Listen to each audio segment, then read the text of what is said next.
Hello dear students.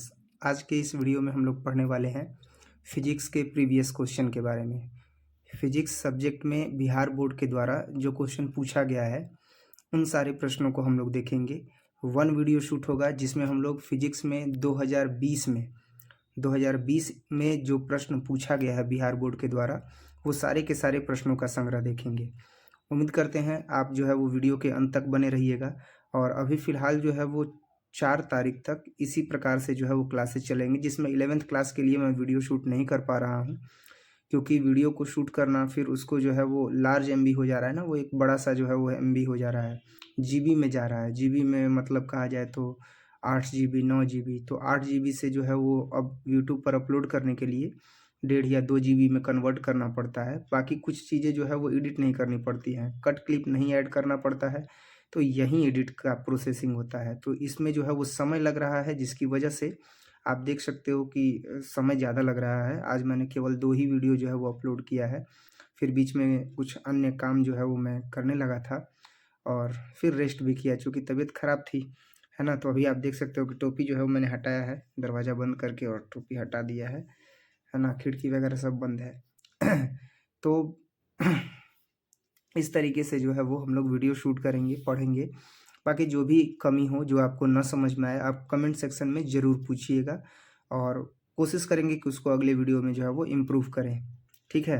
बाकी जितने भी प्रश्न हैं जो लघु उत्तरीय टाइप के हैं, लघु उत्तरीय प्रश्न हैं जो 2020 में पूछे गए हैं, ऐसे सभी प्रश्नों का जो है वो संग्रह हम लोग आज के इस वीडियो में देखेंगे, ठीक है बच्चों। तो देखते हैं आज का प्रश्न क्या है 2020 में जो पूछा गया है। स्टार्ट करते हैं वीडियो।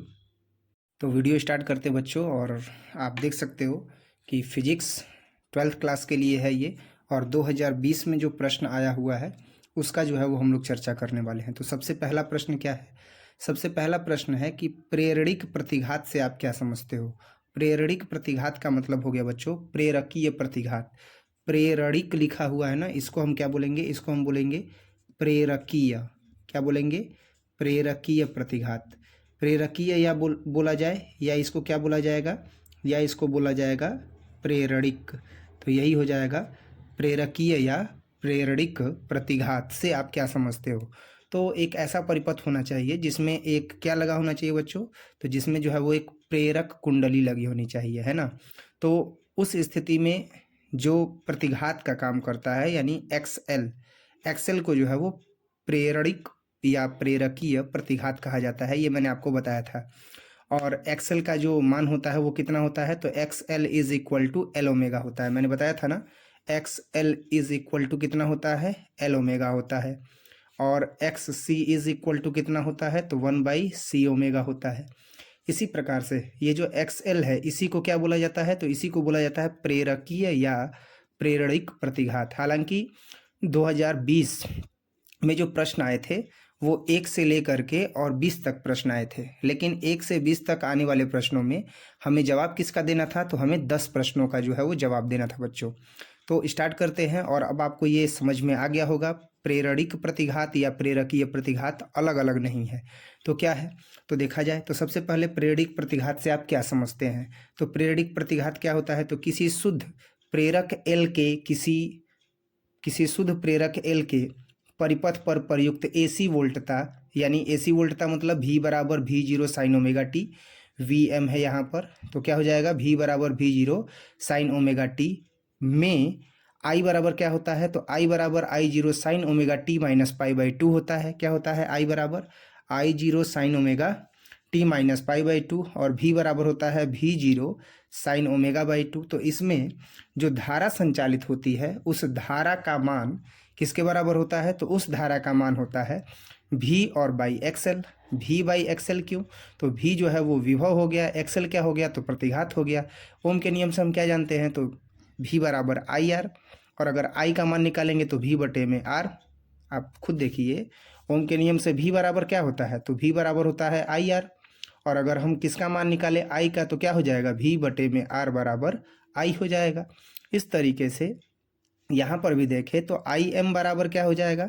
तो आई एम बराबर हो जाएगा VM बाई एक्सएल, और जहाँ एक्सएल बराबर होता है एल ओमेगा, और यही जो एल ओमेगा है इसमें उपस्थित जो एक्सएल है, ये एक्सएल बराबर एल ओमेगा। तो ये जो एक्सएल है, इसी एक्सएल को क्या बोला जाता है? प्रेरणिक प्रतिघात, या क्या बोला जाता है इसको? प्रेरकीय प्रतिघात। क्लियर है बच्चों? अब जो है ये समझ में आ गया होगा कि प्रेरकीय प्रतिघात क्या होता है, और ये प्रत्यावर्ती धारा चैप्टर से जो है वो प्रश्न पूछा गया है। दूसरा प्रश्न है जो 2020 में जो है वो पूछा गया है, और वो ये है कि फ्लेमिंग के बाएं हाथ का नियम बताएं, या फ्लेमिंग के बाएं हाथ का नियम लिखें। फ्लेमिंग के बाएं हाथ के नियम में बच्चों हम लोगों ने देखा था कि सबसे पहले तो बाएं हाथ का उपयोग करेंगे, और बाएं हाथ में जो बाएं हाथ है, उस बाएं हाथ में जो बाएं हाथ का अंगूठा है वो, और साथ ही साथ अंगूठा के साथ जो तर्जनी अंगुली है वो, तो तर्जनी अंगुली ये मध्यमा, तर्जनी अंगुली ये जो बीच में होती है वो है ना, बड़ी वाली अंगुली, और इसके साथ ही जो है वो मध्यमा। मध्यमा कौन है? तो मध्यमा की अंगुली हो गई ये, है ना, 3 हो गई। ये हो गया अंगूठा, ये हो गई तर्जनी, और ये हो गया मध्यमा। तो अब इन तीनों को इस प्रकार से जो है वो फैलाया जाता है कि ये परस्पर लंबवत है, जैसा कि आप फिगर में देख सकते हो, ये परस्पर लंबवत है जैसा यहाँ फिगर में दिखाया गया है। तो इस प्रकार से अगर फैलाया जाए, तो अगर मध्य की अंगुली से धारा आई की दिशा और तर्जनी से चुंबकीय क्षेत्र की दिशा निरूपित होती है, तो अंगूठे से चालक पर लगने वाले बल की दिशा निरूपित होती है। मैंने क्या बताया कि अगर अंगूठे से क्या लगे, तो अंगूठे से अगर क्या हो, तो अंगूठे से अगर आप देख सकते हो, सबसे पहले चीज़ देखो कि अगर यदि मध्य की अंगुली से धारा आई की दिशा हो, मध्य की अंगुली जो है वो क्या दिखाए, तो धारा आई की दिशा, एवं तर्जनी से चुंबकीय क्षेत्र की दिशा निरूपित हो, एवं तर्जनी से क्या हो, तो चुंबकीय क्षेत्र की दिशा निरूपित हो, तो अंगूठे से जो है वो चालक पर लगने वाले बल की दिशा निरूपित होती है। और यही जो है वो क्या है, तो यही जो है वो फ्लेमिंग के बाएं हाथ का नियम है। तो फ्लेमिंग के बाएं हाथ के नियम में ये हो गया अंगूठा, और अंगूठा के बाद जो है वो क्या है, तो तर्जनी से चुंबकीय क्षेत्र की दिशा होनी चाहिए। तो तर्जनी जो है वो ये अंगुली हो जाएगा बच्चा, है ना, और जो मध्यमा है वो ये बीच वाली हो जाएगी।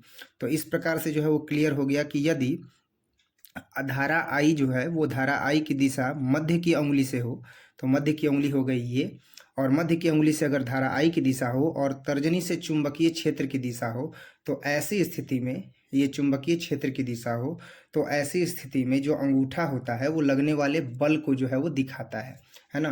तो इस प्रकार से जो है वो हमने इसे भी व्याख्या कर दिया कि यदि मध्य की अंगुली से धारा की दिशा, तो ये जो है वो धारा की दिशा को अगर दिखाए, और जो तर्जनी है वो चुंबकीय क्षेत्र की दिशा को दिखाए, तो जो अंगूठा होता है ना वो लगने वाले बल की दिशा को निरूपित करता है। और यही जो है वो फ्लेमिंग के बाएं हाथ का नियम है। आपको इसके लिए 3 चीज़ें याद रखनी होगी कि मध्यमा अंगुली, तर्जनी अंगुली और अंगूठा। अगर मध्यमा जो है वो क्या दिखाए, तो मध्यमा जो है वो प्रवाहित होने वाली धारा दिखाए, और जो तर्जनी है वो क्या दिखाए, तो चुंबकीय क्षेत्र की दिशा। तो ये जो अंगूठा होता है वो लगने वाले बल की दिशा को निरूपित करता है। उम्मीद करते हैं ये आपको समझ में आ गया होगा, और यही जो है वो है फ्लेमिंग के बाएं हाथ का नियम, जो कब आया है, तो ये भी जो है वो पूछा गया है 2020 में। तो सारे इंपॉर्टेंट क्वेश्चन हैं, आप इसको जो है वो अपने स्टडी मटेरियल में ज़रूर जो है वो मेंशन कीजिएगा। अगला प्रश्न है बच्चों कि पृथ्वी के चुंबकीय तत्वों से आप क्या समझते हैं।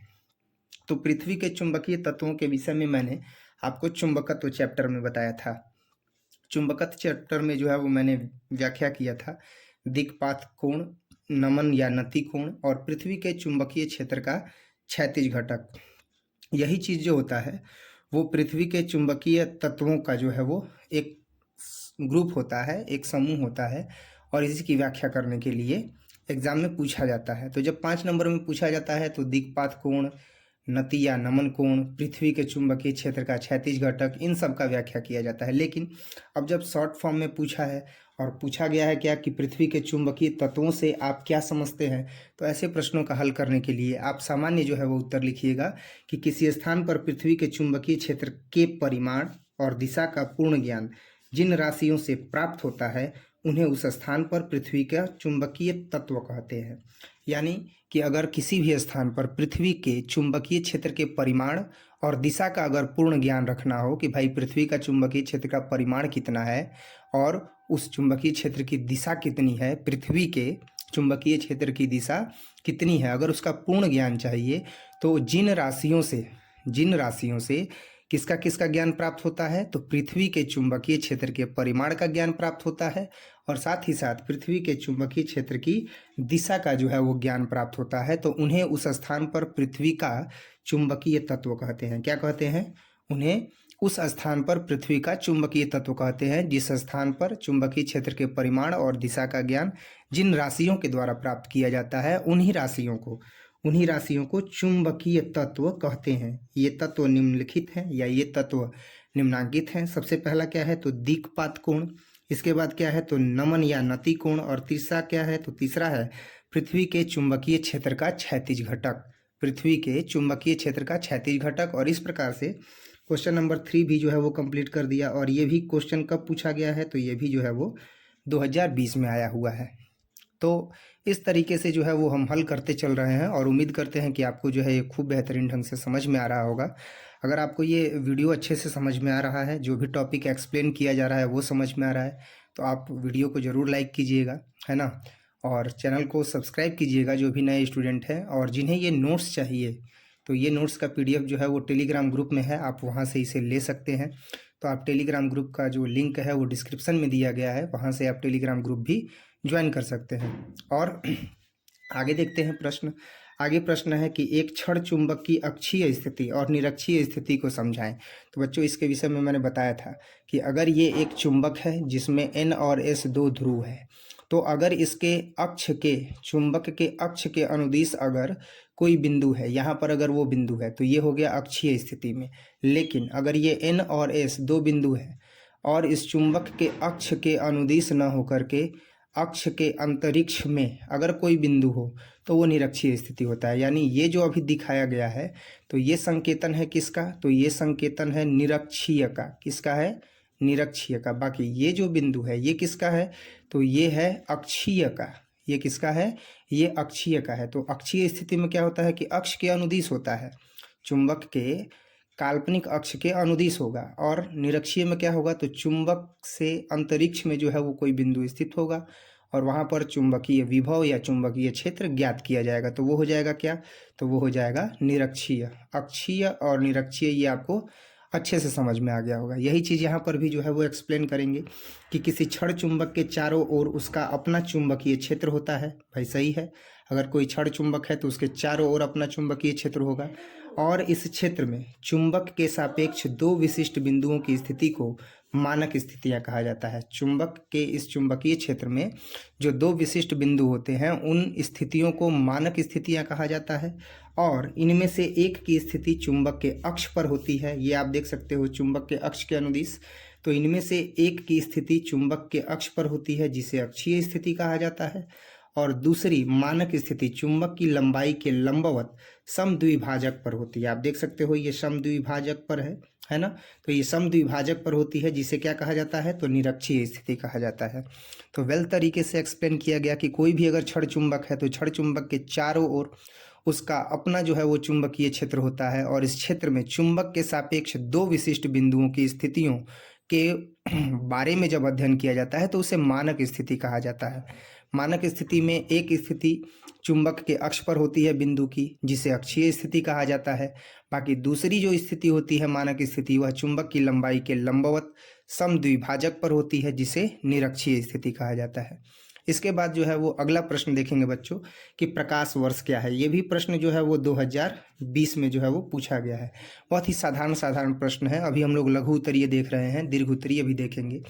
और ठंड बढ़ेगा तो अभी ये जैसे वीडियो हम शूट कर रहे हैं, तो अगर ये आपको समझ में आ रहा है, अगर परफेक्ट है तो आप कमेंट करके ज़रूर बताइए। जितने भी स्टूडेंट हैं उनको अगर ये समझ में आ रहा है, जैसे अभी मैं वीडियो शूट कर रहा हूँ कि इंटरफेस में जो है वो मैंने एक्सप्लेन कर दिया कि किस चीज़ का वीडियो है, इसके बाद स्टडी मटेरियल सामने है और एक्सप्लेन कर रहा हूँ।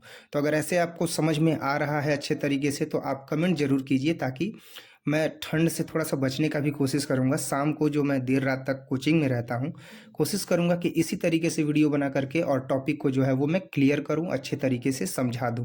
ठीक है ना। तो इस तरीके से थोड़ा सा सेहत का भी साथ मिलेगा और वहाँ पर अगर एक्स्ट्रा टाइम भी अगर हम लोग देंगे क्लास में तो कोई दिक्कत नहीं होगा, क्योंकि उसके बाद घर पर रहना होगा ना। तो घर पर इसी तरीके से वीडियो जो है वो शूट करके और वेल तरीके से हम लोग जो है वो आगे बढ़ेंगे। ठीक है बच्चों। तो अब जो है वो हम लोग देखेंगे प्रकाश वर्ष क्या है। प्रकाश वर्ष के विषय में तो जो है वो आप बचपन से जो है वो पढ़ रहे हो 3-4 क्लास से, कि जो भी प्रकाश है और प्रकाश वर्ष में जो है वो 1 वर्ष का जो है वह दूरी तय करता है निर्वात में, या वह प्रकाश जो क्या करता है तो निर्वात में 1 वर्ष की दूरी तय करता है, उसे क्या कहा जाता है तो प्रकाश वर्ष कहा जाता है।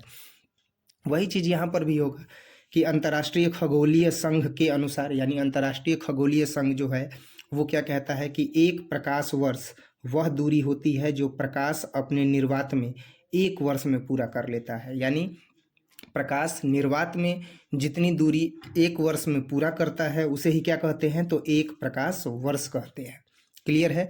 इसके बाद प्रकाश वर्ष क्या है तो प्रकाश वर्ष दूरी मापने की इकाई होती है, यानी यह जो होती है वह इकाई होती है, और मुख्यतः लंबी दूरियों तथा 2 तारों या गैलेक्सी जैसी अन्य खगोलीय वस्तुओं की दूरी मापने में इसका उपयोग किया जाता है। मापने में इसका उपयोग किया जाता है। मापने में इसका क्या किया जाता है बच्चों, तो इसका उपयोग किया जाता है। क्लियर है। अब आप देख सकते हो कि अगर मान लीजिए कि अगर मंगल ग्रह और पृथ्वी इन दोनों के बीच की दूरी को जो है वो अगर हमें ज्ञात करना हो तो किलोमीटर में तो नहीं ज्ञात करेंगे, ना ही मीटर में ज्ञात करेंगे, तो इसे किस में ज्ञात करेंगे, तो इसे जो है वो हम ज्ञात करेंगे किस में, प्रकाश वर्ष में। क्योंकि खगोलीय दूरी मापने के लिए, खगोलीय दूरी मापने का मतलब क्या हो गया, खगोलीय दूरी मापने का मतलब हो गया कि 2 ग्रहों के बीच की दूरी, 2 तारों के बीच की दूरी, 2 गैलेक्सीज का मतलब आकाश गंगाओं के बीच की दूरी है ना। तो इस प्रकार से अगर इतने बड़े बड़े अमाउंट में, ह्यूज अमाउंट में अगर डिस्टेंस फाइंड करना हो, 2 ग्रहों के बीच की दूरी, गैलेक्सीज के बीच की दूरी, तो प्रकाश वर्ष का जो है वो उपयोग किया जाता है। क्लियर है। अब जो है वो बड़ा ही सुंदर क्वेश्चन है, अर्धचालक क्या है। अर्धचालक क्या है ये भी प्रश्न जो है वो कब पूछा गया है तो 2020 में पूछा गया है। देखिए अर्धचालक क्या होता है इसके विषय में भी बहुत पहले एक्सप्लेन कर चुके हैं, फिर से बहुत ही सिंपल क्वेश्चन है। तो इस क्वेश्चंस को देख करके आपको लग रहा होगा कि सर जो पढ़ाए हैं वो वेल है, अच्छा है। नोट्स से भी अगर तैयारी करेंगे तो बेहतरीन तैयारी करेंगे, है ना। तो वो सारी चीज़ें जो है वो इम्पोर्टेंट है जो सर ने पढ़ाया है, ऐसा आपके मन में भी आ रहा होगा, क्योंकि जो जो चीज़ें बताए हैं वो सारी चीज़ें जो है वो एग्ज़ाम में आया हुआ है, और ये 2020 में आया हुआ है कि अर्धचालक क्या है। तो चालक और अचालक पदार्थों के अतिरिक्त कुछ ऐसे भी पदार्थ होते हैं जिनकी प्रतिरोधकता चालक और अचालक पदार्थों की प्रतिरोधकता के बीच के क्रम की होती है। यानी कुछ ऐसे पदार्थ होते हैं जिनके गुण जो होते हैं वो चालक और अचालक इन दोनों के बीच का होता है। कहने का मतलब है, आप देख सकते हो कि चालक और अचालक पदार्थों के अतिरिक्त कुछ ऐसे भी पदार्थ होते हैं जिनकी प्रतिरोधकता कैसी होती है, तो चालक और अचालक पदार्थों की प्रतिरोधकता के बीच के क्रम की होती है। इस प्रकार के पदार्थों को अर्धचालक कहा जाता है। जैसे सिलिकॉन हो गया, जर्मेनियम हो गया, सेलेनियम हो गया, ये सब जो है वो महत्वपूर्ण अर्धचालक है। क्लियर है बच्चों। अब अगला क्या है तो अगला है आवेश संरक्षण का सिद्धांत। अब तो एकदम खुश हो गए होंगे कि भाई 2020 में जो है वो आवेश संरक्षण का सिद्धांत आया हुआ है। तो आवेश संरक्षण का सिद्धांत जो है वो आप लोगों ने पढ़ा भी था। जैसे ऊर्जा संरक्षण का सिद्धांत होता है सेम टू सेम, वैसे ही आवेश संरक्षण का भी सिद्धांत होता है। आवेश संरक्षण के सिद्धांत में हम देखते हैं कि जो आइसोलेटेड सिस्टम होता है, आइसोलेटेड सिस्टम मीन्स क्या होता है तो विलगित निकाय। तो जो विलगित निकाय होता है उस विलगित निकाय के भीतर का कुल आवेश स्थिर रहता है। इस आवेश का, इसे ही जो है वो आवेश का क्या कहा जाता है तो संरक्षण सिद्धांत कहा जाता है।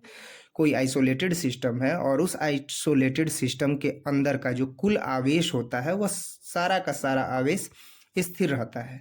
इसे ही आवेश का संरक्षण सिद्धांत कहा जाता है। अतः साधारणतया न तो आवेश की सृष्टि की जा सकती है, अर्थात न तो आवेश को उत्पन्न किया जा सकता है और न ही इसे नष्ट किया जा सकता है। क्लियर है। इसे ही क्या कहा जाता है तो आवेश का संरक्षण सिद्धांत कहा जाता है, यानी ऊर्जा के संरक्षण सिद्धांत के समतुल्य है। इतना आप तो समझ ही रहे होंगे। अगला प्रश्न है कि आवर्धन, एक आवर्धन क्षमता में क्या अंतर है। तो ये प्रश्न हम देखेंगे। आवर्धन के विषय में मैंने बताया था आपको, m बराबर क्या होता है तो m बराबर होता है -v/u होता है ना। तो और आवर्धन क्षमता यानी एक आवर्धन बराबर क्या होगा इसको भी देखेंगे। आवर्धन के विषय में ये भी बताए थे कि m बराबर जो होता है वो -v/u होता है, और साथ ही साथ m बराबर जो होता है वो होता है h'/h, जहाँ h' जो होता है वो प्रतिबिंब की ऊंचाई होती है, और h जो होता है वो क्या होता है तो जो h होता है वो होता है वस्तु की ऊंचाई। तो अब यहाँ पर हम देखेंगे कि आवर्धन क्या है। तो आवर्धन में हम देख रहे हैं कि प्रतिबिंब की ऊंचाई एवं वस्तु की ऊंचाई के अनुपात को आवर्धन या रेखीय आवर्धन कहा जाता है। ये तो क्लियर हो गया। यानी कि m बराबर क्या हो गया तो m बराबर हो गया h' और/h, अब m बराबर क्या हो गया यहाँ पर, तो I/O, I से हो गया इमेज, I से क्या हो गया, तो I से हो गया इमेज, और O से क्या हो गया, तो O से हो गया ऑब्जेक्ट। ऑब्जेक्ट मतलब वही, H डैश मतलब प्रतिबिंब की ऊंचाई और H मतलब बिंब की ऊंचाई। तो इस प्रकार से हमने जो है वो आवर्धन को क्लियर किया कि आवर्धन क्या होता है, प्रतिबिंब की ऊंचाई एवं वस्तु की ऊंचाई या बिंब की ऊंचाई। प्रतिबिंब की ऊंचाई एवं बिंब की ऊंचाई के अनुपात को क्या कहा जाता है, तो आवर्धन या रेखीय आवर्धन कहा जाता है। क्लियर है। इसके बाद है आवर्धन। आवर्धन m बराबर क्या होगा, तो m बराबर H डैश बाई H भी लिख सकते हैं, ये भी सही होगा, या m बराबर I बटे में 0। नेक्स्ट देखेंगे आवर्धन क्षमता। आवर्धन क्षमता क्या होगा, अंतिम प्रतिबिंब जो होता है ना नेत्र लेंस के द्वारा जो देखा जाता है, तो अंतिम प्रतिबिंब द्वारा नेत्र लेंस पर अंतरित कोण एवं वस्तु द्वारा नेत्र लेंस पर अंतरित कोण के अनुपात को आवर्धन क्षमता कहा जाता है। क्या कहा जाता है, तो अंतिम प्रतिबिंब द्वारा नेत्र लेंस पर अंतरित जो कोण होता है वो, और वस्तु द्वारा नेत्र लेंस पर अंतरित कोण के अनुपात को आवर्धन क्षमता कहा जाता है। जैसे आवर्धन क्षमता m बराबर प्रतिबिंब द्वारा नेत्र लेंस पर बना कोण, वस्तु द्वारा नेत्र लेंस पर बना कोण। ठीक है, तो आवर्धन क्षमता क्या हो जाएगा, जो प्रतिबिंब द्वारा नेत्र लेंस पर जो कोण बनता है, जो प्रतिबिंब है और उसका नेत्र लेंस पर जो कोण बनेगा वो कोण, और वस्तु के द्वारा जो नेत्र लेंस पर बनता है कोण, उसका अनुपात ही जो है वो क्या कहलाएगा, आवर्धन क्षमता। आवर्धन क्षमता समझना बहुत आसान है, थोड़ा सा इसमें लेंस का जिक्र किया है तो इसको आप समझने की कोशिश कीजिएगा। आपने आवर्धन देखा ना, आवर्धन क्या था, प्रतिबिंब की ऊंचाई और बटा में बिंब की ऊंचाई। तो यहाँ क्या है, यहाँ है प्रतिबिंब के द्वारा नेत्र लेंस पर बना कोण। नेत्र लेंस कहाँ है, नेत्र में है, मानव नेत्र में है ना। तो मानव नेत्र में अगर कोई प्रतिबिंब आप देख रहे हो और उसका जो कोण बन रहा है वो, और फिर जो वस्तु को देख रहे हो उसका जो कोण बन रहा है नेत्र लेंस पर वो, उन दोनों के अनुपात को ही क्या कहते हैं, आवर्धन क्षमता कहते हैं। क्लियर है। मान लीजिए कोई मनुष्य है और यहाँ पर आप देखिए ये जो है वो क्या बन रहा है, इमेज बन रहा है। तो इस इमेज का कोण जो बन रहा है ना मेरे नेत्र लेंस में, और इस वस्तु का जो कोण बन रहा है मेरे नेत्र लेंस में, तो इन दोनों का अनुपात ही क्या कहलाएगा, आवर्धन क्षमता कहलाएगा। क्लियर है। अब एकदम बढ़िया से समझ में आ गया होगा आवर्धन क्षमता क्या होता है। आवर्धन क्षमता में जो प्रतिबिंब होता है, जैसे ये प्रतिबिंब है ना पेन का, तो इस प्रतिबिंब का जो कोण है वो नेत्र लेंस पर बनेगा, यानी मैं इसे देख रहा हूँ अपने नेत्र के द्वारा, तो ये मेरे नेत्र पर जो है वो कोण बनाएगा। तो वो कोण और साथ ही साथ इस ऑब्जेक्ट का, इस वस्तु का जो कोण है वो, तो वस्तु के द्वारा बना कोण जो है वो नेत्र लेंस पर, इसका जो अनुपात होता है उसे ही क्या कहते हैं, आवर्धन क्षमता। तो क्या हो जाएगा आवर्धन क्षमता m बराबर प्रतिबिंब द्वारा नेत्र लेंस पर बना कोण और वस्तु द्वारा नेत्र लेंस पर बना कोण। तो हम इसे कहेंगे कि प्रतिबिंब द्वारा नेत्र लेंस पर बने कोण का बना कोण और वस्तु द्वारा नेत्र लेंस पर बने कोण का अनुपात ही क्या कहलाता है, आवर्धन क्षमता कहलाता है। अब देखिए इसके बाद जो है वो है विद्युत चुंबकीय तरंग क्या है। क्लियर है। विद्युत चुंबकीय तरंग, विद्युत चुंबकीय तरंगों के विषय में भी मैंने बताया था। विद्युत चुंबकीय तरंगे जो होती हैं वो क्या होती हैं, तो विद्युत चुंबकीय तरंगे जो होती हैं वो विक्षोभ से उत्पन्न होती हैं। चुंबकीय क्षेत्र और वैद्युत क्षेत्र दोनों के विक्षोभ से जो है वो उत्पन्न होती हैं। तो यहाँ पर हम देखें तो यही चीज़ जो है वो मिलना चाहिए कि विद्युत चुंबकीय तरंग क्या होती हैं। ये विद्युत चुंबकीय तरंगे अध्याय से जो है वो लिया गया है प्रश्न, और ये भी प्रश्न जो है वो कब पूछा गया है, तो 2020 में जो है वो पूछा गया है। तो क्या है बच्चों, तो वो है कि विद्युत चुंबकीय तरंगे वे तरंगे होती हैं, विद्युत चुंबकीय तरंगे वे तरंगे होती हैं जो एक दूसरे के लंबवत तलों में विद्युत क्षेत्र और चुंबकीय क्षेत्र के चायवक्रीय दोलनों से बनी होती हैं। चायवक्रीय दोलनों का मतलब होता है कि जो दोलन होते हैं ना वो कुछ इस प्रकार से जो है वो दोलित होते रहते हैं। चायवक्रीय का मतलब आप देख सकते हो, और यहाँ से जो है वो पार्टीशन हो जाता है। तो विद्युत क्षेत्र और चुंबकीय क्षेत्र एक रहेगा क्लॉकवाइज तो दूसरा रहेगा क्या, तो एंटी क्लॉकवाइज। समझ रहे हो ना, एक रहेगा यहाँ से ऐसे क्लॉकवाइज तो दूसरा अब यहाँ से रहेगा एंटी क्लॉकवाइज। तो इस प्रकार से जो है वो यहाँ पर बताया गया है कि विद्युत चुंबकीय तरंगे वे तरंगे होती हैं जो एक दूसरे के लंबवत तलों में विद्युत क्षेत्र और चुंबकीय क्षेत्र के चायवक्रीय दोलनों से बनी होती हैं, और ये दोलन तरंग संचरण की दिशा के लंबवत होते हैं। अगला जो है वो प्रश्न वो है बच्चों 10 नंबर। 10 नंबर क्या है कि कार्बन प्रतिरोध के कलर कोड से आप क्या समझते हैं। कार्बन प्रतिरोध के कलर कोड से आप क्या समझते हैं, ये प्रश्न जो है वो 2020 में पूछा गया है। क्लियर है। तो अब जो है वो हम देखेंगे इस प्रश्न को, तो इसमें जो है वो कार्बन कोड के कार्बन का जो कलर कोड होता है उसके विषय में चर्चा करेंगे। तो कार्बन का कलर कोड क्या होता है, इसका आशय क्या है। इसका आशय यह है कि बहुत सारे उपकरण जो होते हैं आप उसमें देखे होंगे कि छोटे छोटे जो है वो उपकरण लगे रहते हैं रंग बिरंग के, वही कार्बन जो है वो प्रतिरोध है। और उसमें कलर जो है वो रहता है अलग अलग कलर, तो अलग अलग कलर का जो है वो अलग अलग प्रतिरोध होता है। इलेक्ट्रॉनिकी के अधिकतर जो उपकरण होते हैं उनमें कार्बन प्रतिरोधों का उपयोग होता है, जो इलेक्ट्रॉनिकी के उपयोग होते हैं। इलेक्ट्रॉनिकी के विषय में मैंने बताया था ना, जैसे टीवी हो गया, जैसे मोबाइल फ़ोन हो गया, जैसे डीवीडी हो गया, डीवीडी प्लेयर। तो ये सब जो इलेक्ट्रॉनिकी के अधिकतर उपकरण हैं, और भी है, तो उन सभी इलेक्ट्रॉनिकी के अधिकतर उपकरणों में कार्बन प्रतिरोधों का उपयोग होता है। इनकी शक्ति का सीमांक जो होता है वो 1 वाट या उससे भी क्या होता है, कम होता है। चूंकि इनका आकार छोटा होता है इसीलिए इनके प्रतिरोध आर के मान को रंगीन संकेतों या कलर कोड में चिन्हित किया जाता है ताकि पहचान में आ जाए। तो इनका आकार बहुत छोटा होता है इसीलिए इनके प्रतिरोध आर के मान को रंगीन संकेतों से या कलर कोड में जो है वो चिन्हित कर दिया जाता है। जैसे कार्बन प्रतिरोधों के कलर कोडिंग के लिए रंगीन पट्टियों और धारियों का उपयोग प्रचलित है, ये होता आ रहा है। कार्बन प्रतिरोध जो रहेगा, जैसे इलेक्ट्रॉनिकी में जो उपयोग हो रहा है, तो उसमें अगर कार्बन प्रतिरोध है तो उसके लिए कलर कोडिंग का उपयोग किया जाता है, और रंगीन पट्टियाँ होती हैं इसमें या धारियाँ होती हैं। साधारणतः इन धारियों को कार्बन प्रतिरोध के ऊपर के कुचालक आवरण के बाएं किनारे पर बनाया जाता है। सबसे बाईं ओर जो रंगीन धारी प्रतिरोध के संख्यात्मक मान या पहला अंक बताती है, उसके बगल की रंगीन धारी दूसरा अंक बताती है, और तीसरी रंगीन धारी दशमलव गुणक बताती है, जिससे कि दोनों अंकों के बाद के शून्यों की संख्या ज्ञात हो जाती है। आप देख सकते हो, ये हो गया फर्स्ट कलर, ये हो गया सेकंड कलर, ये हो गया थर्ड कलर, और इसके बाद ये क्या होती है, तो ये जो होती है वो टॉलरेंस रिंग होती है। और ये क्या करती हैं, फिर से देखिए, सबसे बाईं ओर की रंगीन धारी प्रतिरोध के संख्यात्मक मान या पहला अंक बताती है। ये सबसे पहला जो है वो संख्यात्मक मान या ये पहला अंक बताएगी। उसके बगल की रंगीन धारी दूसरा अंक बताती है, ये जो दूसरा है ये दूसरा जो है वो अंक बताती है। तीसरी रंगीन धारी दशमलव गुणक बताती है। कौन है तीसरी रंगीन धारी, ये तीसरी रंगीन धारी दशमलव गुणक बताती है, जिससे दोनों अंकों के बाद के शून्यों की संख्या ज्ञात होती है, और इसके बाद टॉलरेंस रिंग पर जो है वो कुल संख्या ज्ञात हो जाती है। इस तरीके से हम लोगों ने अब तक जो है वो कुल जो है वो 10 प्रश्नों को देखा। कार्बन प्रतिरोध के कलर कोड क्या क्या होते हैं, जिसमें पहला जो होता है वो रंगीन धारी प्रतिरोध के संख्यात्मक मान या पहला अंक बताती है। दूसरा जो होती है वो रंगीन धारी दूसरा अंक बताती है। तीसरी रंगीन धारी दशमलव गुणक बताती है, और उसके बाद जिससे दोनों अंकों के बाद के शून्यों की संख्या क्या कर ली जाती है, वो ज्ञात कर ली जाती है। अब इसके बाद जो है वो अगला प्रश्न देखेंगे बच्चों। अगला प्रश्न है 10 नंबर के बाद 11 नंबर प्रश्न। 11 नंबर प्रश्न है कि बोर के अस्थायी कक्षा से आप क्या समझते हैं। ये जो है वो मॉडर्न फिजिक्स से क्वेश्चन लिया गया है कि बोर के अस्थायी कक्षा से आप क्या समझते हैं। तो इलेक्ट्रॉन नाभिक के चारों ओर वृत्तीय कक्षाओं में घूमता रहता है, ये सबको पता है। और नाभिक में क्या होता है, तो प्रोटॉन और न्यूट्रॉन होता है। ये अभी चर्चा जो है वो चल रहा था जब हम लोग ऑफलाइन क्लासेस कर रहे थे, कि इलेक्ट्रॉन जो होता है वो नाभिक के चारों ओर वृत्तीय कक्षाओं में गति करता है, जबकि नाभिक में प्रोटॉन और न्यूट्रॉन होते हैं, और इन कक्षाओं में घूमने वाले इलेक्ट्रॉन विकिरण नहीं उत्पन्न करते हैं।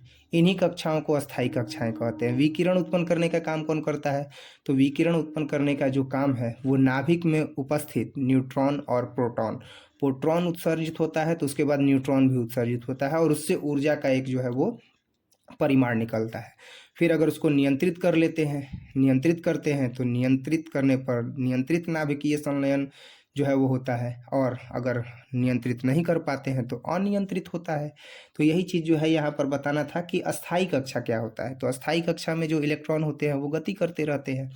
नाभिक के चारों ओर वृत्तीय कक्षाओं में जो कण घूमता है उसे क्या कहते हैं, इलेक्ट्रॉन कहते हैं। और इन कक्षाओं में घूमने वाले इलेक्ट्रॉन विकिरण नहीं उत्पन्न करते हैं। इन कक्षाओं को अस्थायी कक्षाएं कहा जाता है। इसके बाद क्या है, तो ऊंचाई ट्रांसफार्मर का उपयोग बताएं। ऊंचाई ट्रांसफार्मर का उपयोग क्या होता है, तो आप ट्रांसफार्मर के विषय में तो जानते हैं कि ट्रांसफार्मर एक ऐसी युक्ति है जो वोल्टेज को बढ़ाती है और वोल्टेज को घटाती है। तो जो वोल्टेज को बढ़ाती है उसे ऊंचाई ट्रांसफार्मर कहते हैं, और जो वोल्टेज को घटाती है उसे क्या बोलते हैं, तो उसे जो है वो एक हो गया ऊंचाई, और एक जो होता है वो होता है नीचे वोल्टेज डाउन करने वाला, तो उसे बोलते हैं स्टेप डाउन, है ना। ऐसा नहीं है कि उसे नीचाई बोलते हैं। एक होता है ऊंचाई ट्रांसफार्मर, स्टेप अप ट्रांसफार्मर। दूसरा होता है अपचाई ट्रांसफार्मर, जिसको कहा जाता है स्टेप डाउन ट्रांसफार्मर। तो ऊंचाई ट्रांसफार्मर द्वारा निम्न वोल्टेज वाली प्रबल प्रत्यावर्ती धारा को उच्च वोल्टेज वाली निम्न धारा में बदला जाता है। आप देख सकते हो कि अगर जो निम्न वोल्टेज वाली प्रबल प्रत्यावर्ती धारा होती है तो उसे उच्च वोल्टेज वाली प्रबल धारा में बदला जाता है, निम्न धारा में नहीं, क्योंकि ये ऊंचाई ट्रांसफार्मर है ना। तो ऐसी स्थिति में ऊंचाई ट्रांसफार्मर द्वारा निम्न वोल्टेज वाली प्रबल प्रत्यावर्ती धारा होती है, उस प्रबल प्रत्यावर्ती धारा को उच्च वोल्टेज वाली प्रत्यावर्ती धारा में बदला जाता है। किस में बदला जाता है? तो उसे जो है वो प्रत्यावर्ती धारा में बदला जाता है और वो उच्च वोल्टेज का होता है। इसके बाद जो है वो अगला प्रश्न है, ये भी जो है वो 2020 में पूछा गया है। अभी ये जितने भी प्रश्न मैंने बताए हैं 11 और 12, वो भी 2020 में जो है वो पूछा गया है प्रश्न बिहार बोर्ड के द्वारा। तो अब जो है वो अगला प्रश्न है 13 नंबर, विद्युत क्षेत्र की तीव्रता से आप क्या समझते हैं? ये तो आप लोग सीख करके एकदम पक्के हो गए हैं कि विद्युत क्षेत्र की तीव्रता को अगर व्याख्यात करना है तो कैसे करेंगे। भाई सिंपल सा चीज़ है, विद्युतीय तीव्रता के बारे में बात की जा रही है, विद्युत क्षेत्र के बारे में बात नहीं की जा रही है। नहीं तो आप तो कह देते कि आवेश या आवेश की श्रृंखला के चारों ओर का वह क्षेत्र जहाँ कोई अन्य आवेश आकर्षण अथवा प्रतिकर्षण के बल का अनुभव करता है उसे विद्युत क्षेत्र कहते हैं। लेकिन यहाँ क्या है? विद्युतीय तीव्रता। तो विद्युतीय तीव्रता क्या होती है? तो एकांक धनावेश पर लगने वाले विद्युतीय बल को विद्युतीय तीव्रता कहते हैं। मान लीजिए कोई एकांक धनावेश है और उस एकांक धनावेश पर जो लगने वाला विद्युतीय बल है, उस विद्युतीय बल को क्या कहा जाता है? तो विद्युतीय तीव्रता कहा जाता है। यदि मान लिया जाए कि Q आवेश पर लगने वाला बल F हो तो विद्युतीय तीव्रता E बराबर हो जाएगा F/Q। विद्युतीय तीव्रता एक सदिश राशि है जिसका SI मात्रक एवं विमीय सूत्र न्यूटन प्रति कूलम्ब होता है। अब बल का मात्रक क्या होता है? अब देखिए, अगर मान लीजिए कि Q कोई आवेश हो और इस पर अगर F बल लग रहा हो तो E बराबर क्या हो जाएगा? तो E बराबर हो जाएगा F/Q। क्लियर है? E बराबर क्या हो जाएगा? F/Q हो जाएगा। लेकिन F का जो मात्रक है वो क्या है? तो न्यूटन है। और आवेश है, आवेश का क्या होता है? कूलम। तो इसका क्या हो गया? न्यूटन प्रति कूलम। तो वही है कि विद्युतीय तीव्रता एक सदिश राशि है जिसका SI मात्रक एवं विमीय सूत्र न्यूटन प्रति कूलम होता है। और विमीय सूत्र इसका कितना होता है? तो इसका विमीय सूत्र होता है MLT-3A-1। MLT-3 और A-1 इसका जो होता है वो विमीय सूत्र होता है। अगला प्रश्न है कि प्रकाश के विवर्तन से आप क्या समझते हैं? प्रकाश के विवर्तन का ये जो टॉपिक है वो प्रकाशिकी से लिया गया है और प्रकाश के विवर्तन के विषय में जो है वो अब हम देखेंगे। तो प्रकाश का जो विवर्तन होता है ना, प्रकाश का जो विवर्तन होता है, मान लीजिए ये ऑब्जेक्ट है और इस ऑब्जेक्ट पर प्रकाश पड़ रहा है तो इसके किनारों से जो प्रकाश मुड़ रहा है ना, उस मुड़ने की क्रिया को ही विवर्तन कहते हैं। ये मैंने क्लास में भी जो है वो बताया था आपको। तो वही चीज़ यहाँ पर जो है वो क्लियर करेंगे। किसी अवरोधक के किनारे से प्रकाश तरंगों के मुड़ने की घटना को क्या कहा जाता है? तो प्रकाश का विवर्तन कहा जाता है। क्लियर है? किसी अवरोधक के किनारे से प्रकाश तरंगों के मुड़ने की घटना को क्या कहा जाता है? प्रकाश का विवर्तन कहा जाता है। इस घटना की व्याख्या प्रकाश के तरंग सिद्धांत पर की जाती है और इसीलिए जो है वो प्रकाश का विवर्तन बेहतरीन ढंग से समझ में आता है। मान लीजिए कि ये ऑब्जेक्ट है और ऑब्जेक्ट पर प्रकाश की किरणें पड़ रही हैं तो ये जो कोने से ऐसे मुड़ रहा है ना, तो मुड़ने का जो काम यहाँ से हो रहा है प्रकाश का, तो कोई ऑब्जेक्ट है और वो ऑब्जेक्ट अवरोधक का काम कर रहा है। मान लीजिए यहाँ से हटा लिए तो अब तो ये लाइट जो है वो सीधा आ रहा है ना इस पर, तो इसमें कोई अवरोधक नहीं है। लेकिन अगर ये एक अवरोधक का काम कर रहा है और ऑब्जेक्ट इस पर, ये ऑब्जेक्ट जो है इस पर लाइट जो है वो आ करके पड़ रही है, तो अवरोधक पर ये जो प्रकाश की किरणें यहाँ से मुड़ रही है ना और मुड़ करके इसका इमेज बन रहा है, तो ये जो घटना होती है ना, यही घटना जो होती है वो प्रकाश का विवर्तन कहलाती है। और इस घटना की व्याख्या प्रकाश के तरंग सिद्धांत पर की जाती है। इसके बाद है कि क्रांतिक कोण और अपवर्तनांक के बीच संबंध स्थापित करें। ये भी जो है वो 2020 में जो है वो प्रश्न पूछा गया है, क्रांतिक कोण और अपवर्तनांक के बीच संबंध। तो क्रांतिक कोण क्या होता है?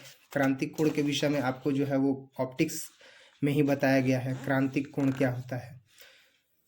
अब जो है वो हम देखेंगे क्रांतिक कोण और अपवर्तनांक के बीच संबंध। क्योंकि अपवर्तनांक के विषय में अगर देखा जाए तो स्नेल का नियम लगता है। स्नेल का नियम जो है वो हो जाता है μ1 sin θ1 is equal to μ2 sin θ2, है ना। तो यही जो है वो हम देखेंगे यहाँ पर भी। तो यहाँ पर क्या है, मान लिया जाए कि ये जैसे यहाँ पर फिगर बनाया गया, ये हो गया माध्यम पहला, ये हो गया माध्यम दूसरा। तो माध्यम 1 और 2 के निरपेक्ष अपवर्तनांक क्रमशः कितना है? μ1 है और μ2 है। पहले माध्यम का मान लिया गया कि अपवर्तनांक कितना है, तो पहले माध्यम का अपवर्तनांक जो है वो है μ1, दूसरे माध्यम का अपवर्तनांक कितना है तो वो है μ2। क्लियर है। तो पहले माध्यम का अपवर्तनांक μ1 और दूसरे माध्यम का अपवर्तनांक μ2 हो तो माध्यम 1 की अपेक्षा माध्यम 2 प्रकाशतः सघन है, यानी माध्यम 1 जो है वो विरल है और प्रकाश, अब देखिए माध्यम 1 की अपेक्षा 2 प्रकाशतः सघन है, मतलब 1 की अपेक्षा जो दूसरा है वो सघन है। और यदि इनके लिए क्रांतिक कोण IC हो तो आपतन कोण क्या हो जाएगा, आपतन कोण IC के लिए अपवर्तन कोण 90 डिग्री होगा। अतः स्नेल के नियम से μ1 sin θ1 is equal to μ2 sin θ2 होता है। और ऐसी स्थिति में θ1 is equal to 90 degree, θ2 is equal to 90 degree. तो इस तरीके से अगर देखें तो θ1 इज इक्वल टू 90 डिग्री रखेंगे और θ2 इज इक्वल टू IC रखेंगे तो हमें मिलेगा μ1 sin θ1 के जगह पर 90 डिग्री, μ2 sin θ2 के जगह पर कितना हो जाएगा, θ2 के जगह पर IC। अर्थात माध्यम 1 की अपेक्षा माध्यम 2 का अगर अपवर्तनांक निकालें तो 1 μ2 इज इक्वल टू μ2 बाई μ1 हो जाएगा और μ2 का मान जो है वो हो जाएगा 1 और ये μ2 का जो मान है वो कितना हो जाएगा, 1 हो जाएगा और μ1 का मान हो जाएगा sin IC। और इस प्रकार से क्रांतिक कोण जो ये IC है उस क्रांतिक कोण IC में और अपवर्तनांक के बीच में हमने यहाँ पर क्या ज्ञात कर दिया, संबंध ज्ञात कर दिया। और अब जो है वो हम आगे बढ़ेंगे और वो है अन्योन्य प्रेरण से आप क्या समझते हो। तो एक होता है स्वप्रेरण और दूसरा होता है अन्योन्य प्रेरण। तो स्वप्रेरण में क्या होता है, स्वप्रेरण में जो कुंडली होती है उस कुंडली में दूसरी कुंडली में धारा परिवर्तन होता है और धारा परिवर्तन के कारण जो है वह विद्युत वाहक बल जो है वह उत्पन्न होता है और विद्युत वाहक बल उत्पन्न होता है तो इसी घटना को जो है वो अन्योन्य प्रेरण कहा जाता है। तो यही चीज़ यहाँ पर भी अन्योन्य प्रेरण में कि कुंडली में धारा परिवर्तन के कारण जब किसी कुंडली में, यहाँ पर जो है वो क्या होगा कि जब किसी कुंडली में धारा के परिवर्तन के कारण दूसरी कुंडली में प्रेरित विद्युत वाहक बल उत्पन्न होता है तो प्रेरित विद्युत वाहक बल के उत्पन्न होने की घटना को क्या कहा जाता है, अन्योन्य प्रेरण कहा जाता है। क्लियर है। अन्योन्य प्रेरण क्या हो गया, तो जब किसी कुंडली में धारा के परिवर्तन के कारण दूसरी कुंडली में प्रेरित विद्युत वाहक बल उत्पन्न होने की घटना को क्या कहा जाता है, अन्योन्य प्रेरण। मान लीजिए कि एक कुंडली है और इस कुंडली में जो है वो धारा क्या हो रही है, प्रवाहित हो रही है।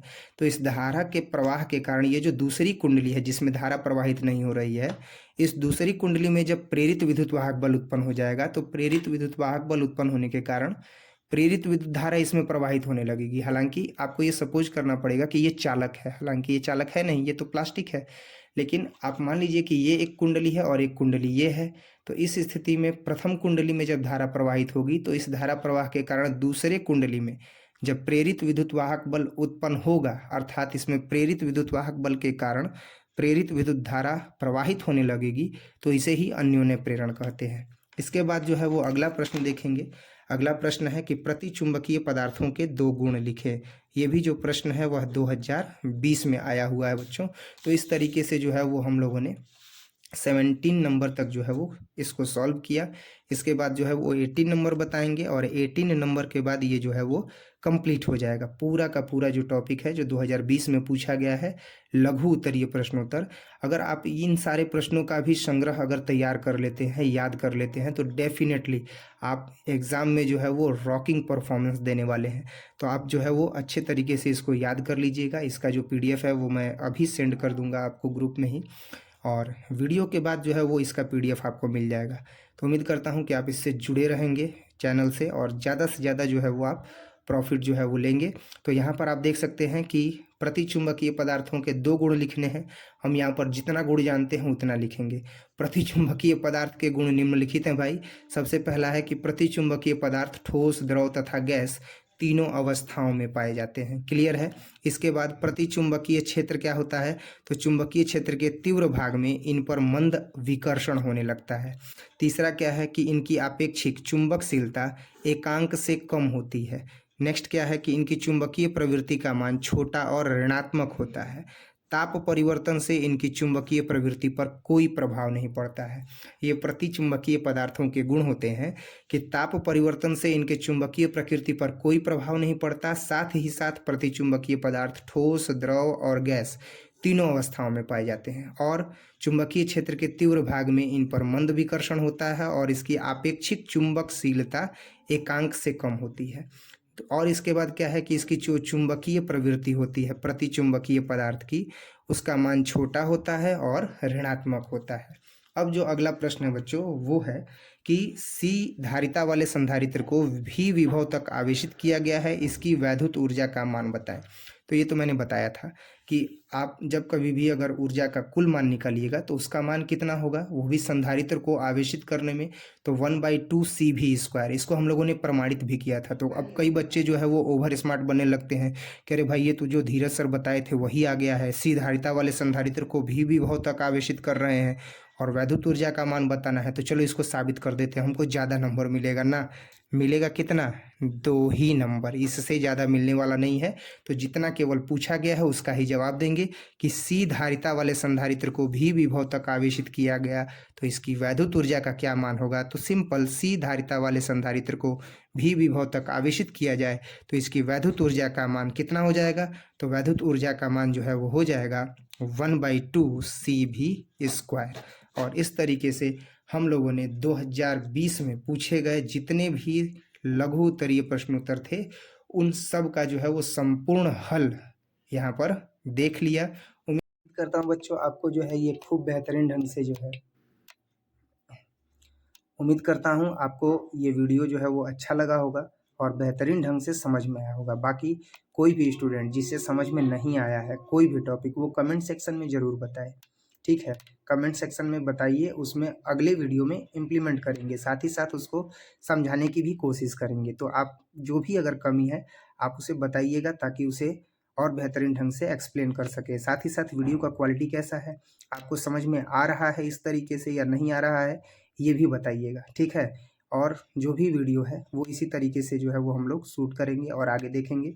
4 तारीख तक इसी तरीके से चलेगा। 11th क्लास का क्लास जो है वो ज़्यादा डिस्टर्ब हो रहा है, लेकिन जैसे ही 12th क्लास का पेपर हो जाएगा तो उन लोगों के लिए भी जो है वो एक्स्ट्रा क्लासेज कंडक्ट किए जाएंगे और उनका भी जो कोर्स है वो आगे बढ़ेगा। क्लियर है। बाकी जिनको जो है वो कोई भी प्रॉब्लम हो तो वो ज़रूर बता सकते हैं 12th क्लास में। जैसे आज फिजिक्स का, केमिस्ट्री का और इंग्लिश, इन तीनों का वीडियो शूट करके डाले हैं। मैथमेटिक्स का नहीं डाल पाए हैं, तो कल से जो है वो मैथमेटिक्स का भी वीडियो शूट करके डाल देंगे, है ना। 1 डे 1 एक्सरसाइज कंसेप्ट पर चलेंगे मैथमेटिक्स में, तो ये आप याद रखिएगा। बाकी वीडियो अगर अच्छा लगा हो तो वीडियो को लाइक कीजिएगा, शेयर कीजिएगा और अपने दोस्तों के साथ शेयर कीजिएगा। साथ ही साथ जो नए विद्यार्थी हैं वो चैनल को सब्सक्राइब जरूर कीजिएगा। मिलते हैं अगले वीडियो में। Thank you.